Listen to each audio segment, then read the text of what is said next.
আজি মই গৈ আছোঁ মই বৰ্তমান পঢ়ি থকা কলেজৰে ছাৰ আৰু লগৰ কেইজনৰ সৈতে পিকনিক খাবলৈ বুলি। পিকনিক যোৱা তেনেকৈ প্লেনিং নাছিলে বাৰু। লগৰ কেইজনে কালি কল কৰি ক'লে বোলে বছৰ বাগৰিব হ'ল, আমাৰ পিকনিক কেতিয়া খাবি? মই ক'লোঁ ঠিক আছে কাইলৈ আহি যা। দূৰলৈ যাব লাগিব বুলি কোনো কথা নাই, ওচৰতে হ'লেও আমি একেলগে এসাঁজ খাওঁ বুলি ভাবিলোঁ। তাৰপিছতে আহিলোঁ আমাৰ ঘৰৰ ওচৰতে থকা নদী পাৰত লগে ভাগে এসাঁজ খাওঁ বুলি। বহুত বেছি আইটেম নাছিলে বাৰু, কাৰণ আমি ঘপককৈ হৈ গ'ল আমাৰ প্লেনিংটো।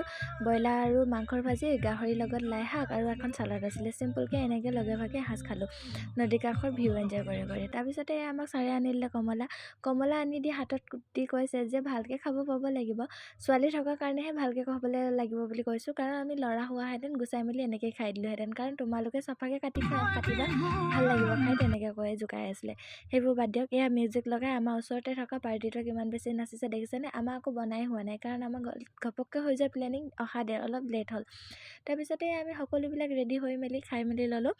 আমাৰ আকৌ লগৰ কেইজনীকে এক্সাম শেষ হোৱাৰ পৰা লগেই পোৱা নাছিলোঁ। তাৰপিছতে আজি লগ পাই কিমান বেছি ফূৰ্তি দেখিছেনে? নাচটো দেখি হয়তো গমেই পাইছে আপোনালোকে। এয়া ভাত পানী খাই মেলি আজিলৈ এৰিছোঁ। সকলো ভালে থাকক, নেক্সট এটা ভিডিঅ'ৰ সৈতে লগ পোৱাৰ প্ৰতিশ্ৰুতিৰে আজিলৈ আহিছোঁ, বাই।